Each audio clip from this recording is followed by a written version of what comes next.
Welcome to Anteater Wellness Wednesday.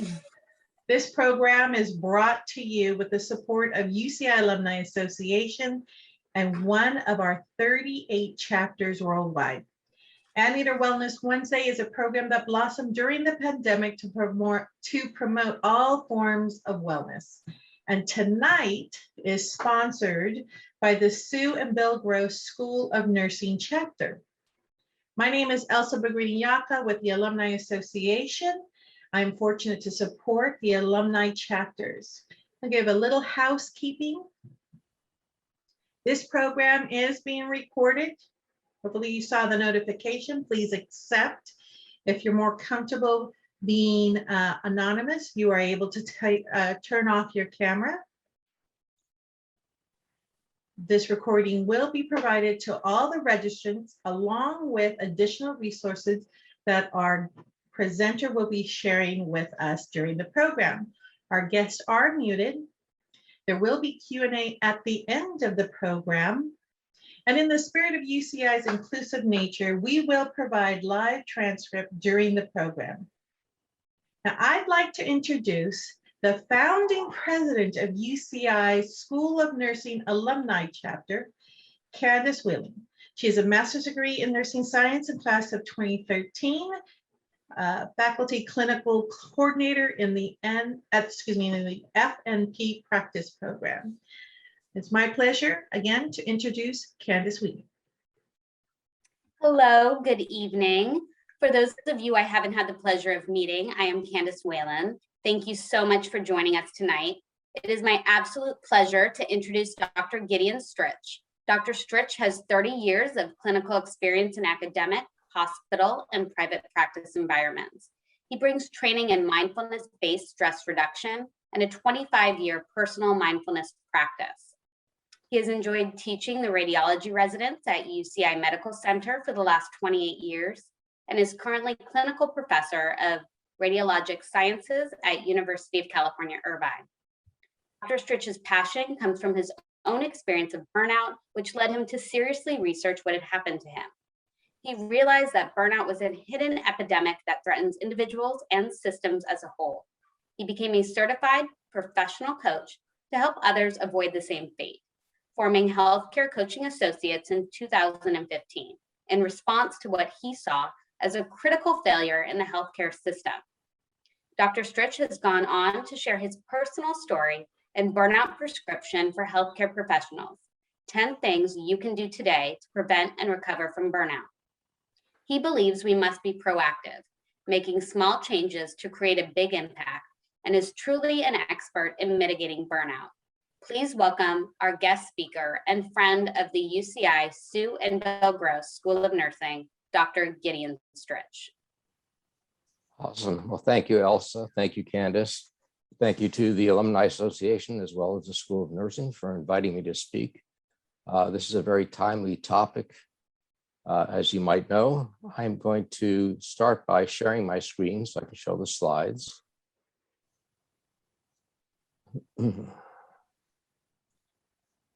Okay. Hopefully everybody can see the slides. Give me a thumbs up. Good. All right. So I'm calling this talk Burnout 30 is the New 50. And you'll see the reason why in just a few minutes. But before we get started, I want to talk a little bit about this picture. I took this picture on a trip about 3 or 4 years ago when we were still able to travel.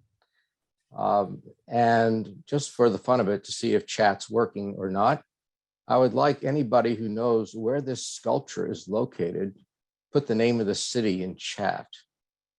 And it doesn't count if you've been to one of my previous programs where I showed the picture. And that's for extra credit. At the end of the talk, I'll be awarding a prize to everybody who guessed correctly, as well as everybody who didn't guess correctly. So what do we have in the chat so far? We have Pittsburgh so far. Okay. Not even close. Anyone Sydney, else? Australia. Who said that? That is Jean L. Jean L is correct. This is in Sydney, Australia. in front of the art museum. I just thought it was a perfect picture for illustrating a talk about burnout. So speaking of timing, even though the talk is well timed, I was very badly timed last year. I wrote a book in 2019 based on my experience coaching physicians, nurses, and medical students. And I put together a program based a lot on a series of webinars I gave to the medical students and put it together in a book that I called Burnout RX for Healthcare Professionals. And talk about bad timing, I actually finished the book in December. It went to the editor for a couple of months and it got published in March, just before COVID really took over.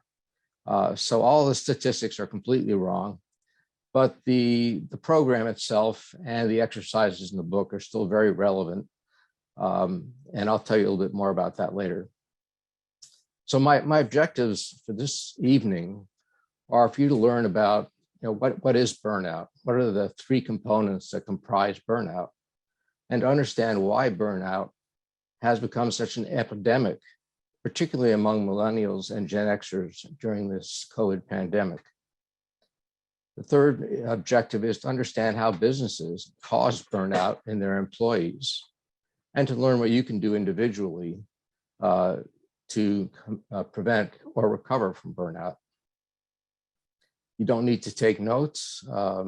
If you want a PDF copy of the slide set, actually, I'll be giving a link to Elsa. She can send it out with a follow-up. So forget about sending an email to me. Elsa will send out a link, which I'll give her if you want the PDF copy of the slides set.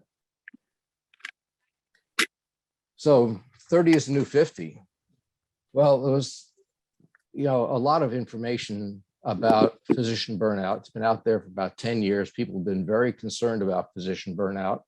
And studies showed over a period of like 10 or 12 years that physician burnout was fairly constant, with about 45 to 50% of physicians and hospital-based nurses, by the way, having burnout at any given time.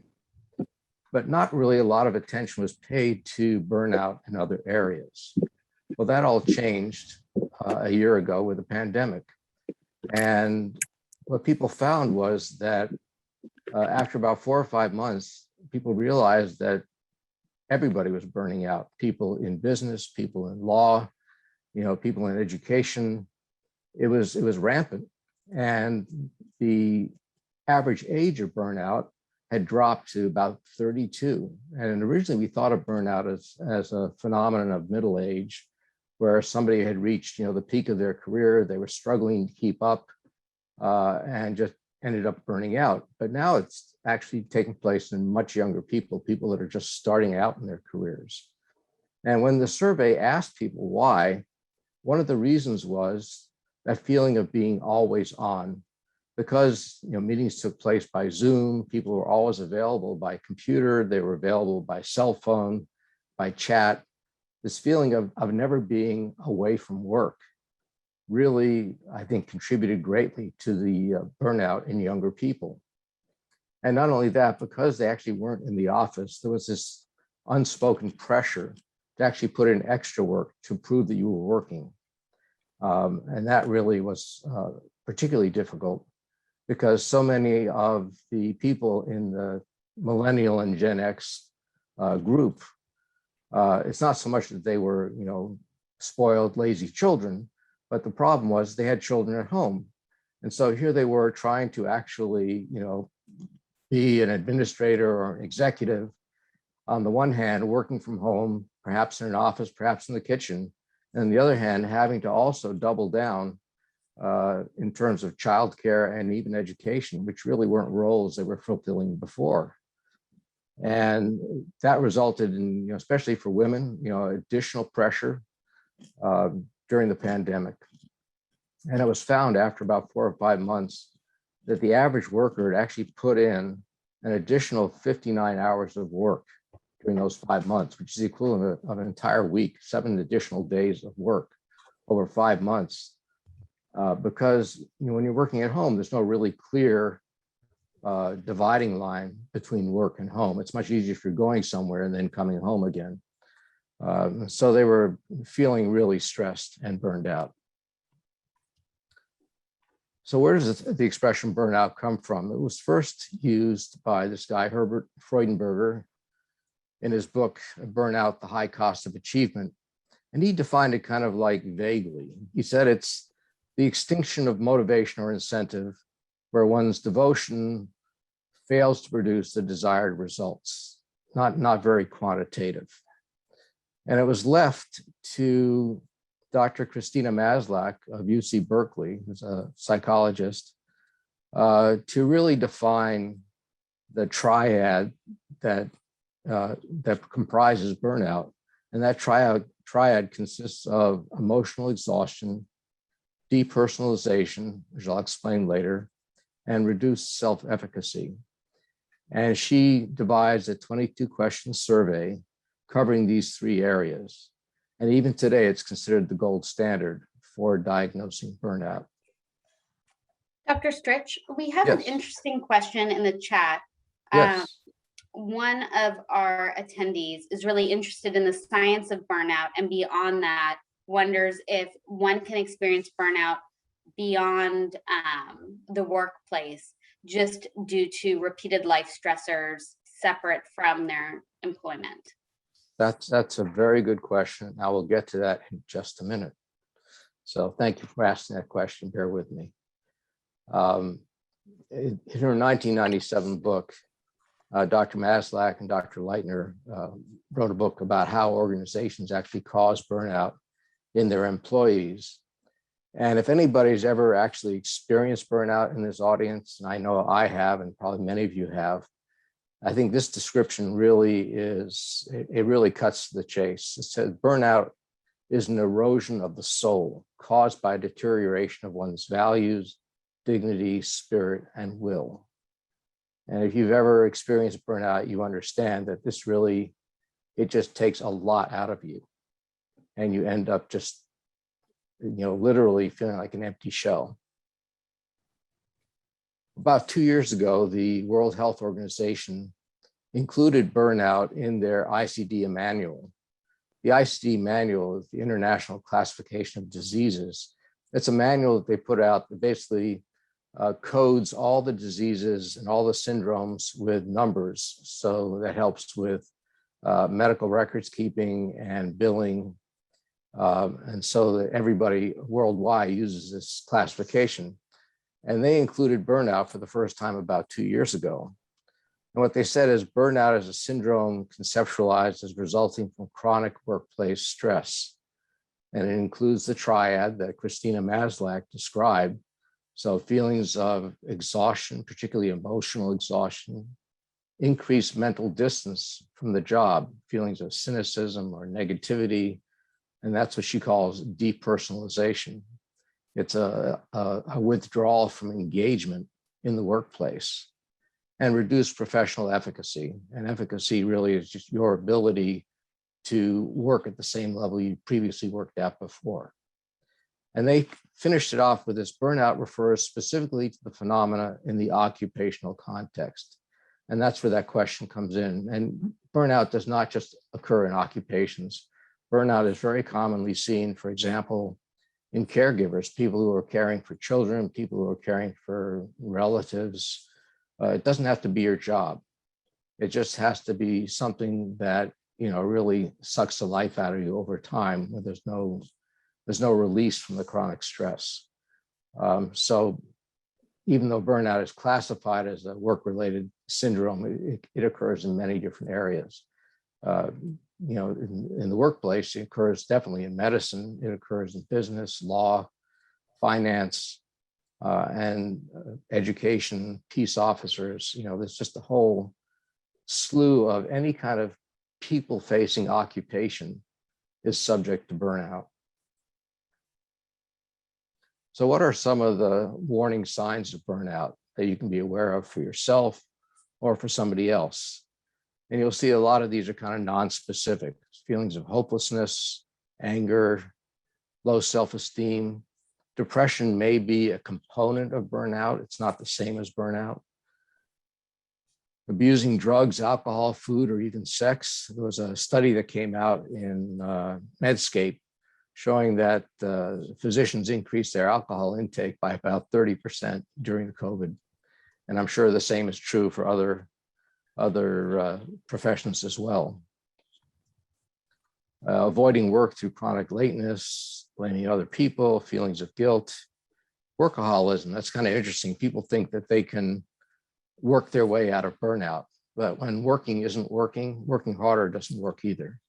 And so it's not an effective strategy. Not performing up to your normal standards. Again, that's lack of professional efficacy, irritability, changes in appetite, sleep patterns, etc. So what are the consequences of burnout? Burnout has consequences both professionally and personally. Among the professional consequences of burnout are work errors. And this is particularly a concern in the medical arena because medical errors can have very significant effects on patients. But the same is true even if you're making errors, in finances or in law or in business. There are consequences. There are negative consequences of work errors. Decreased productivity. And this is where people kind of get into this negative spiral. They realize that they're not being productive because they just can't focus. And so they work harder and they get more burned out and they go into this negative spiral that sort of leads you to just completely ending up in a very bad place. There's, again, because of the depersonalization, there's a loss of good rapport with patients, clients, customers, and that results in decreased satisfaction and decreased trust, which is a very important part of relationships, whether they're in medicine or business. Worse relationship with staff and peers, and increased turnover. And this is a problem for all businesses, whether they're medical businesses or any other kind of business. Turnover is one of the major expenses for businesses. Personal consequences of burnout include dissatisfaction and behavioral problems, like this guy yelling into the phone. That's not that uncommon. Substance abuse, depression, and of course, with depression, there's a risk of suicide. And then increased relationship problems and divorce. And I can certainly speak to this from my personal experience. Now, it's important to note that burnout is not the same as depression, even though depression can coexist with burnout. And these are the differences. Burnout is an occupational syndrome. It's related to the environment in which you work. Depression is a medical illness. And even though it can be exacerbated by the environment, it has other contributing factors, including biology, social structure, and other contributing factors. Burnout itself leads to a higher rate of errors, both medical errors and other errors, whereas depression does not. And depression has a greater risk of suicidal ideation and actual suicide, whereas burnout by itself without depression does not increase suicidal ideation. And for that reason, if there is depression coexisting with burnout, it's very important that the appropriate treatment be taking place. And that includes therapy, psychotherapy, medications if necessary. But for burnout without depression, coaching is really the best modality to help people get restarted and get out of that spiral. But I do tell all my clients, especially those that tell me they're depressed or that are under treatment by a mental health specialist for depression, that they need to continue that treatment and they need to continue whatever medications they're on unless otherwise directed by their mental health professional. A coach isn't necessarily a physician or even a mental health professional, although many coaches are, psychologists, not all are. And so for that reason, it's really important that you sort of separate these two arenas, coaching and therapy. About 20 years ago, UCSF came out with an abbreviated version of the Maslach inventory, which consisted of only 9 questions, 3 in each area.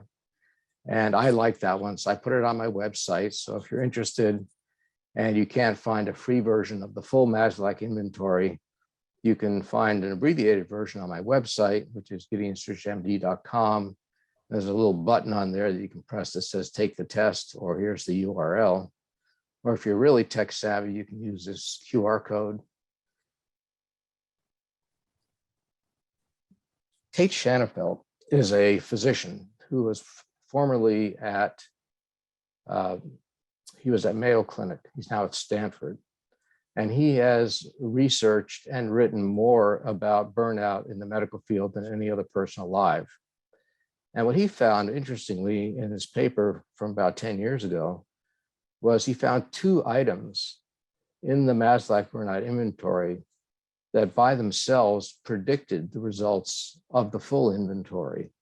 And so we're going to do a little poll here. This is a chance for you to test yourself in a way.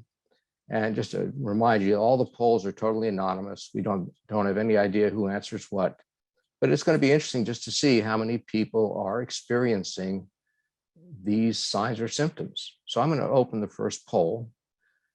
And the first poll is going to be how often this statement applies to you. I feel burned out from my work. And these are the choices, and I'm going to open the poll right now. So let's see here.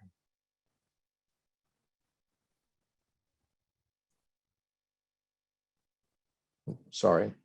Go ahead and answer your questions now. So I'll give you about 30 seconds just to answer how often you feel burned out from your work.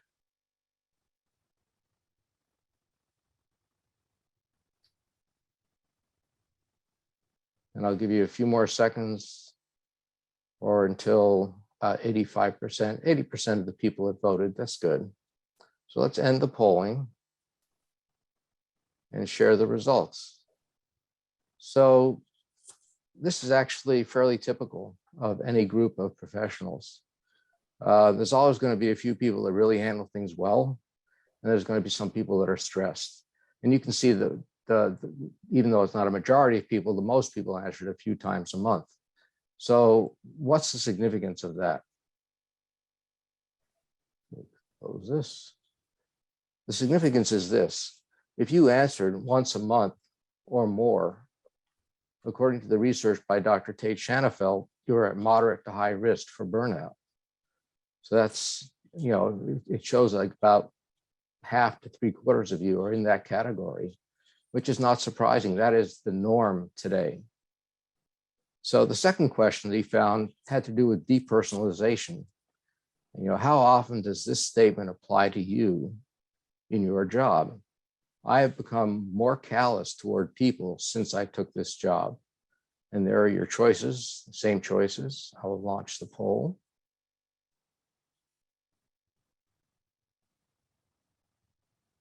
Boom. Okay.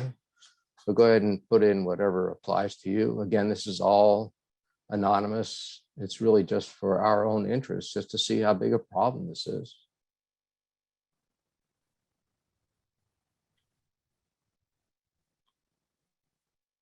We'll give you a few more seconds to answer.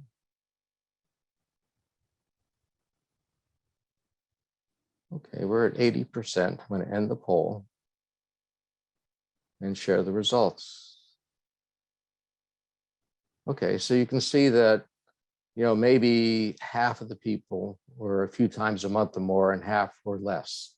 So that's pretty good, actually. I'll close that. And here's the relevance of it.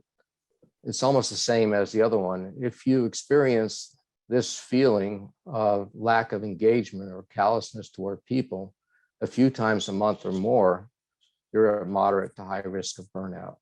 And you might consider, you know, something to intervene to prevent you from going down that spiral. So what is it that causes burnout? In her book, The Truth About Burnout, How Organizations Cause Personal Stress and What to Do About It. I mean, that book is titled is self-explanatory. It tells you what causes burnout. It is the problem between you and the organization that you're in. And these are the problems. They're mismatches between your expectations and the expectations of your organization. And some of these mismatches include workload. You may feel like you're being asked to do more work than is reasonable, or you may be not given enough resources to do the work that you're assigned. All those things can result in a feeling of being overloaded at work. The other thing is a lot of people either can't or won't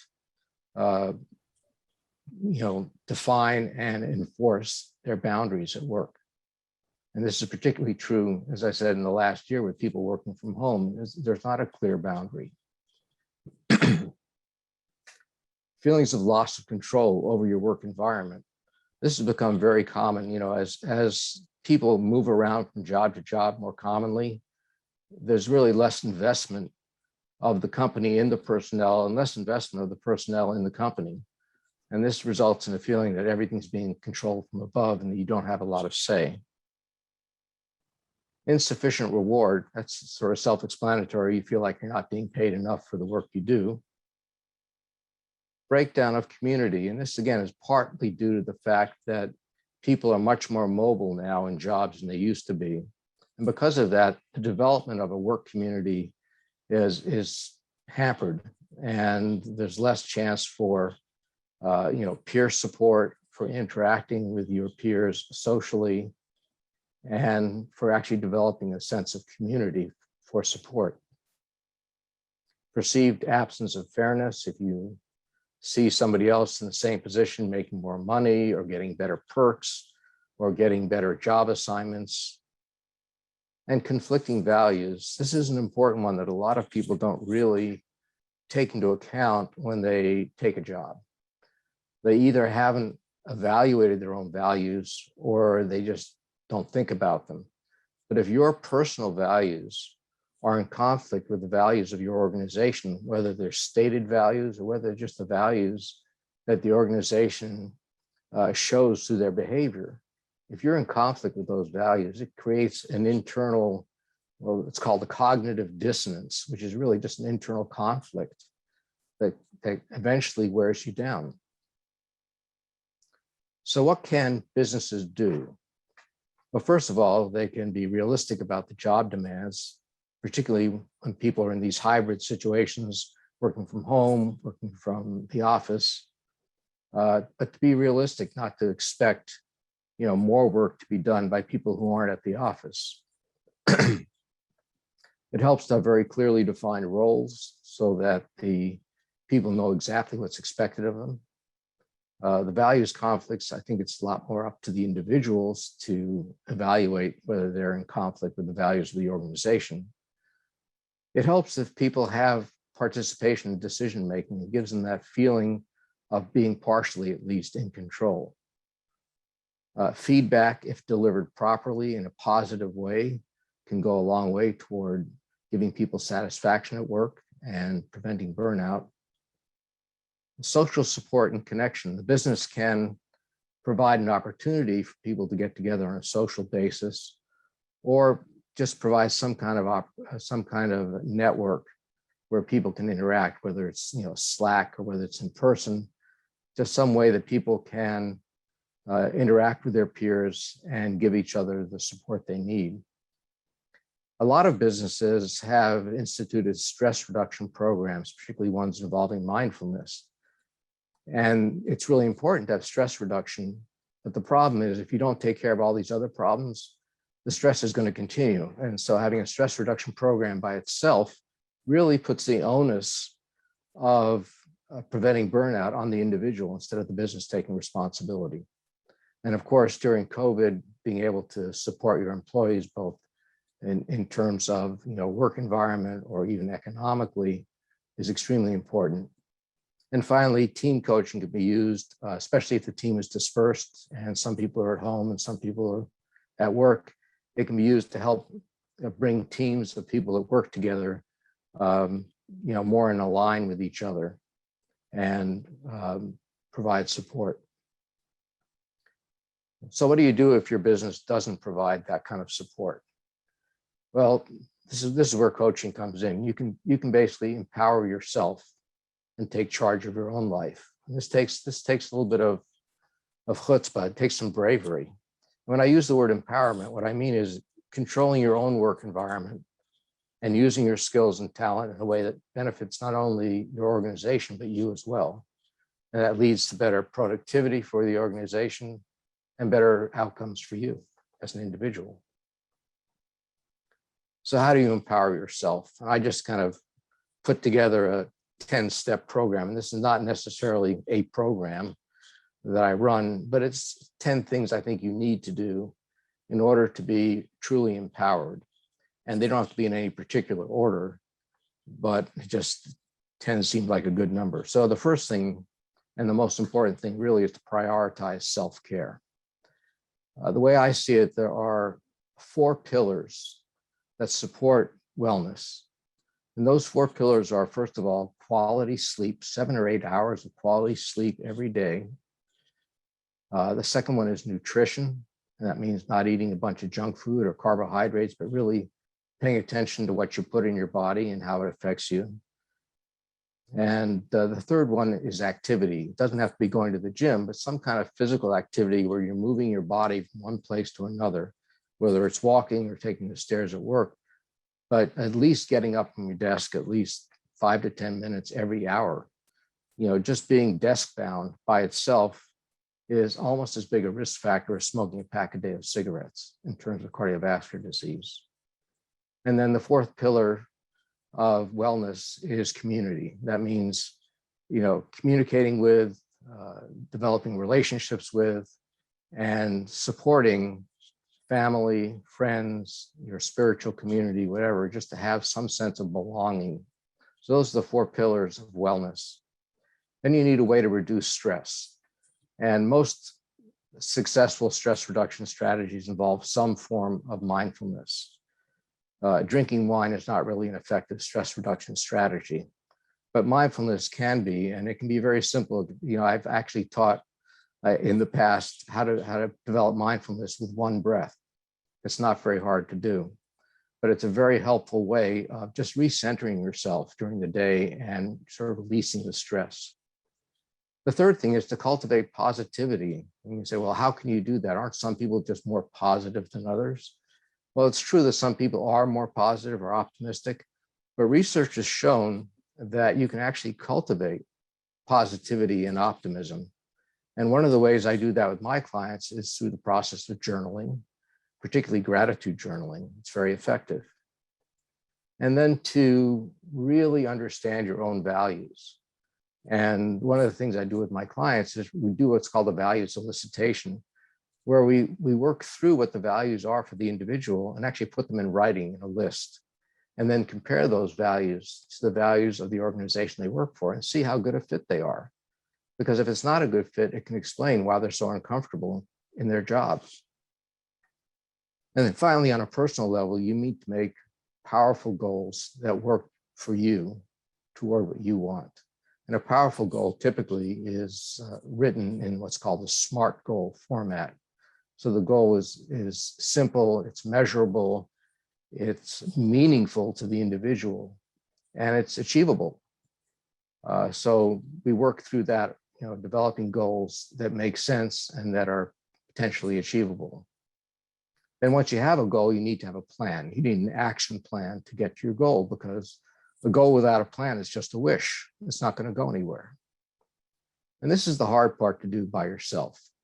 You know, a lot of these things you can do by yourself or with a book, but letting go of those emotions and beliefs that hold you back is very hard to do. And it's hard to do because emotions and beliefs are located in the unconscious mind.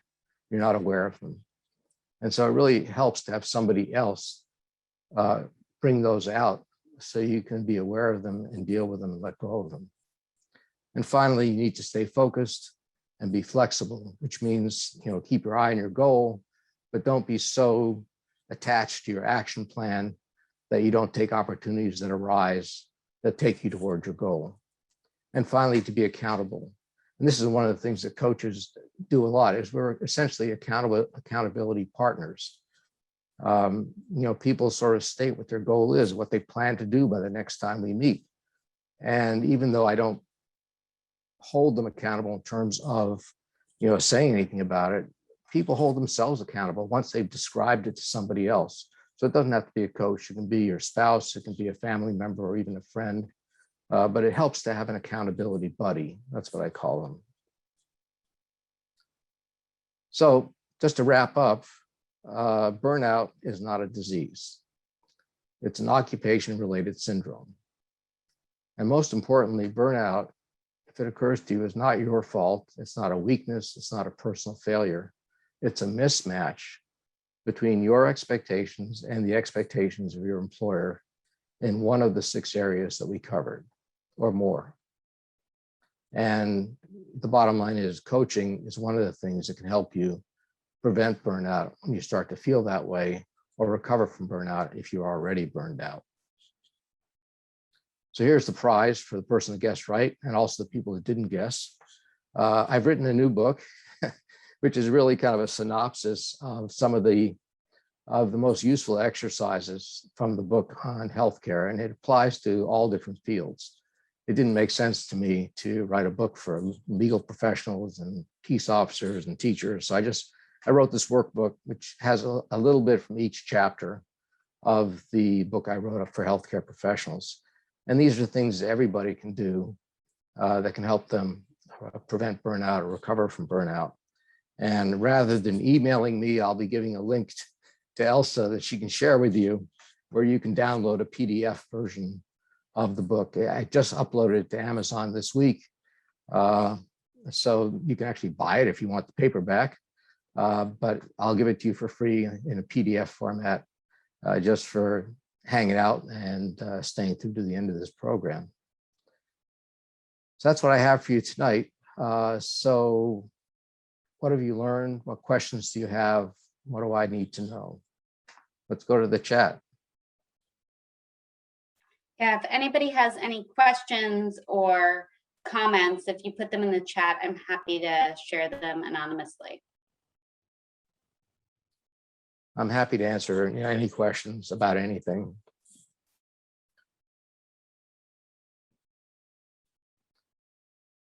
I'd be interested in what you learned from this presentation. What did you take away from it that you can use in your own life? Yeah, I'm seeing just thank yous in that the talk really resonated with different individuals that are here tonight. Oh, now that they're coming through. So what are things we should look for when seeking a coach for those who have never had a coach before? That is a very good question. It's a difficult question. You can go to some of the organizations that, essentially coaches belong to. For example, the biggest organization, the one that I belong to, is the International Coaching Federation. They have lists of coaches. Most of my clients actually come from referrals from other clients. And so you can ask, especially, in business, it's very common for business people to have coaches. Executive coaching was the first form of coaching that was developed in the 1980s, 70s, and 80s. And the kind of coaching that I do, what I call career and life coaching, really started up in the 1990s. But I also coach executives. So there's really no separation. So, finding out from your friends, especially people that have had coaches, who they've liked. You should interview 1 or 2 coaches. Most coaches, including myself, will give you a half-hour interview for free just to see if we can work together. So call it a chemistry session to see if your goals are something that, or something I can help you with, and if my style is something that works for you. So a lot of it has to just do with compatibility on a personal level. And then a couple individuals mentioned that they find self-care really helpful. Also value alignment. I know in past events we've done together, you have a value alignment worksheet. Is that something you'd be able to perhaps share on the back end? Because I remember that being very helpful in a previous event we did together. Yes, it's in the workbook. So Okay, download the PDF, it's in there. Okay, perfect. That is an important exercise to do, because so many people really don't really take the time or the introspection to really write down their values. And, just the act of writing them down reinforces what's important to you. And if there's really a conflict, if your work does not support your top 3 values, or even worse, if your work is contradicting one of your top 3 values, that could explain why you're miserable there, because you're doing something that's not meaningful to you, that's not fulfilling to you. And so, finding a job that does align with your values is going to be a very long lasting kind of effect. So very important. And then to that point, one of the questions is, do you have any talking points to encourage employers to get on board and kind of invest in employee wellness? Yeah, that's so difficult. The only way really to do it with employers is to show them what it's costing them. And, in medicine, that's been done. I don't know if it's been done in other fields, but there was an article about 2 years ago that came out that actually showed the cost of turnover in an organization among physicians. And typically, the cost of coaching is about 1/10 of the cost of what turnover costs to an organization, but you have to actually do the spreadsheet to show it. And what employers need to do is not just provide wellness programs. They need to change the structure of the organization. It's a structural issue.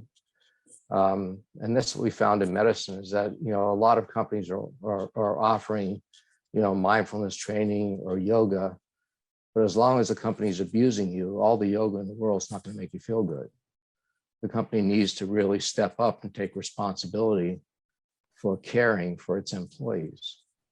And I think that, one of the nice things about the pandemic, not that there are very many nice things, but for the first time in years, I feel like employees are more empowered to actually make changes at the structural level.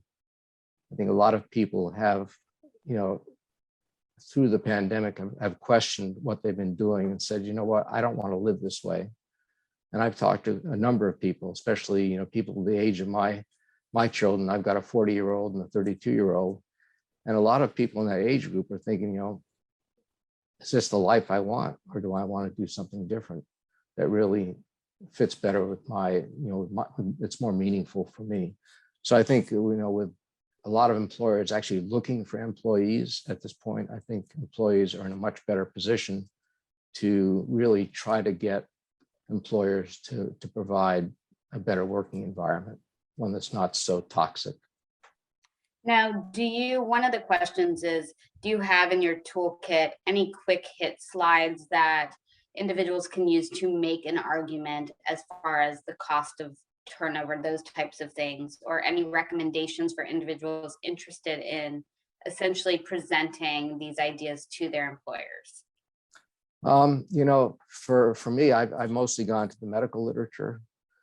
And there's also, for medicine, there's a very large organization called the Medical Group Managers Association. But there's also an organization of, I think, Society of Human Resource Managers, SHRM. And they may have, I've not investigated them a great deal, but that is a huge organization. And they may have some information on there about the cost of turnover to organizations, how to calculate it, and what can be done about it. So I would kind of look to them as a resource. And then it seems we have a few different healthcare providers in the audience, and some of their questions are around any struggles that you've noted particular to healthcare or mental health workers. Yeah, I mean, healthcare, it's been a disaster this year. I mean, you had already a baseline of about 45% of healthcare workers being burned out to start with. And after about 5 or 6 months of COVID, that number increased to 75%. It was huge. So you had people that were going into work who, were dealing with critically ill people who didn't have adequate materials, didn't have PPEs, who were on the front, literally the front lines of a war.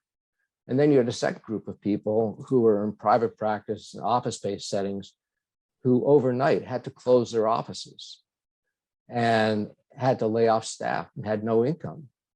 So you had both both sides of the spectrum affecting healthcare. And it resulted in just a huge increase in burnout.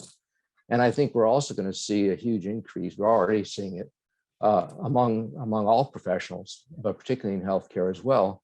We're going to see, a lot more PTSD from dealing with this tragedy and not having time to process it while it was taking place, and a lot more anxiety and depression. I think you're already seeing that a lot, not only in workers, but even people, there's been a lot of surveys among school children, teenagers, showing that the incidence of mental health problems has drastically increased.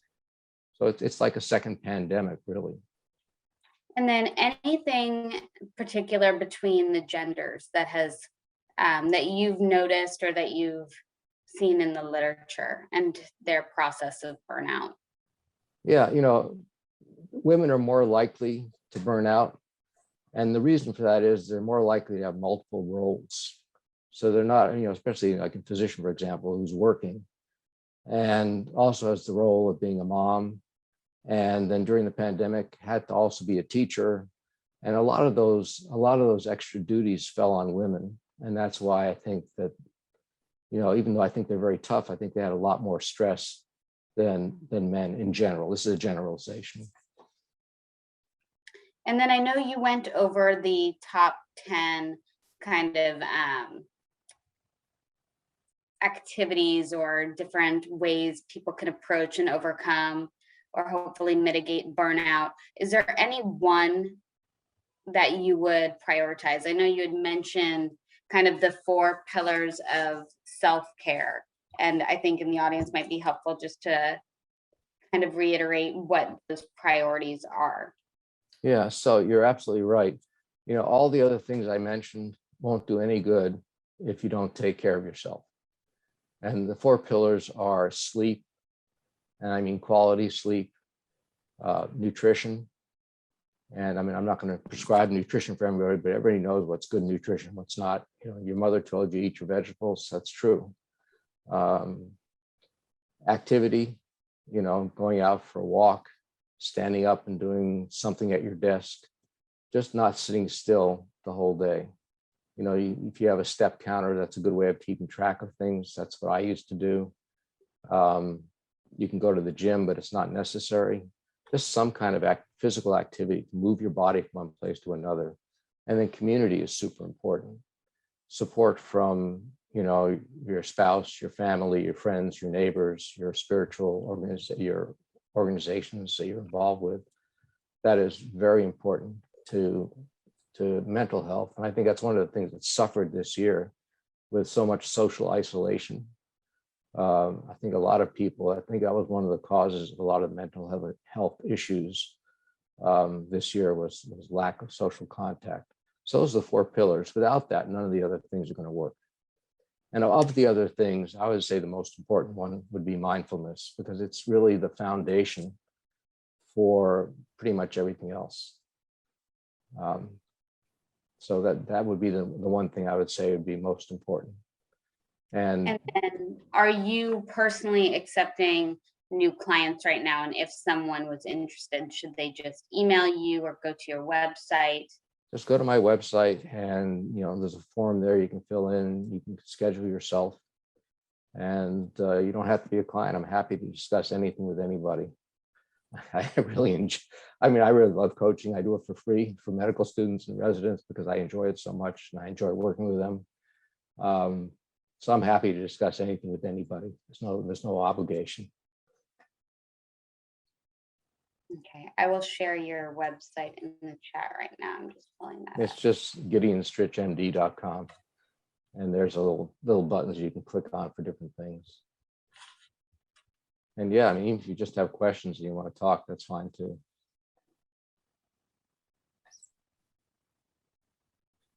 Anything else I can answer? What have you learned? Yeah, it looks, it's interesting. Individuals are commenting not only about additional kind of responsibilities they had to take on at home, but also within the workplace. So taking on, accounting as an additional task at work due to how their employer was affected in the pandemic. Yeah. Yeah, we saw that with, people doing remote work. I mean, I saw that with my younger son, who's a digital marketer for a biotech company. And he was working 10-hour days. When he went to the office, he wasn't expected to work a 10-hour day. So I think the expectations were unrealistic, and unfortunately, people either couldn't or wouldn't, draw a boundary and enforce that boundary. It's hard to do. It helps if you have support, but having healthy boundaries is part of being healthy.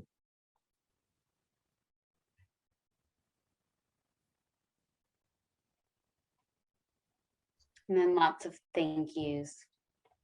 Well, thank you, everybody who attended, because I think this is super important. And if you get the message out there, it's good for everybody.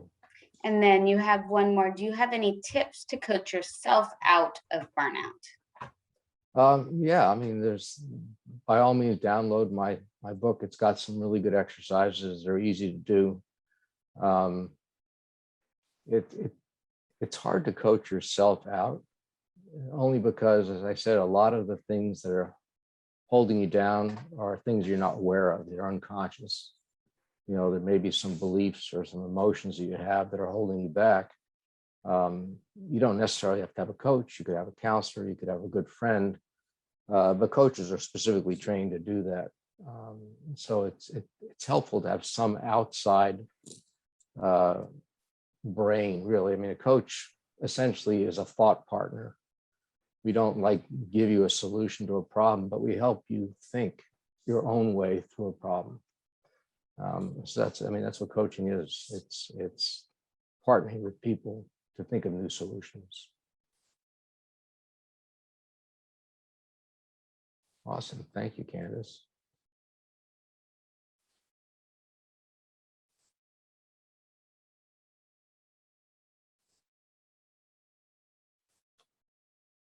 I think you're on mute, Candace.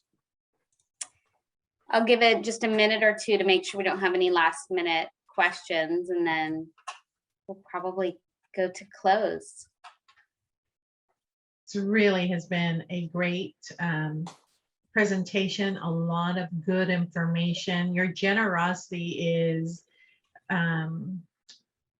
just well noted. Thank you so much for offering the workbook to all our registrants. It's a very generous offer. We're very grateful for that. And I'm sure it'll be well received by everyone. And offering your phone number and your email to reach out. You clearly are in alignment with what you're doing to make you happy. So as we mentioned at the top, and as Dr. Strich mentioned, that at the end of this program, an email will be sent out to all those that registered. And in that email, we'll include a link of this presentation. It'll also provide the PDF of the workbook, the 10 things that you can do today to prevent or recover from burnout. There will also be the QR code and other resources to help you along this journey.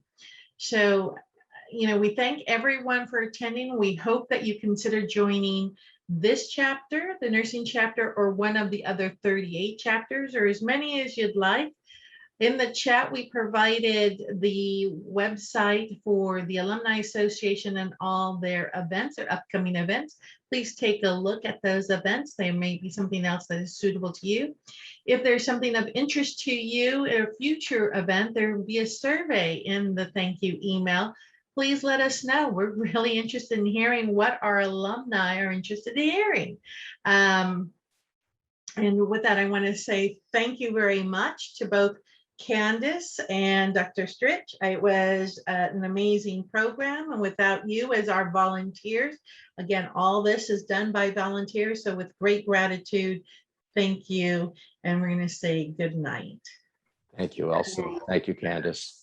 Yes, thank you so much, Dr. Strich, for this timely and important discussion. And thank you, everyone, for joining us. If you're interested in connecting with the nursing alumni chapter. We do encourage you to connect with our AntNet group page. I'll throw that into the chat. We also are on Instagram and Facebook. We tend to post volunteer opportunities. I'm hoping to have more community opportunities in the future as things open up. And then for nurses in the audience, we do regularly post job opportunities as well. It was great. Anteaters helping anteaters. What else could one want? Yes, let me just pop those in the chat before we sign off. I think they all went through. Yep. Oh, very well. I see them all in the chat. Give everybody a moment. Big chat. I'm Great. looking forward to perusing your workbook. Really am curious. And I did take a quick look and post it in the chat what the cost is for a burnout employee, which is pretty costly. So the resource management reported that the average cost at companies 6 to 9 months of an employee's salary to replace him or her. That's a good chunk. So no burnout. I think that's the answer. Yeah, Awesome. Thank you so much. thank you. Thank you again. Thank you, Candace. Nicely You're done. very everyone. welcome. Thank you all. Have a wonderful evening.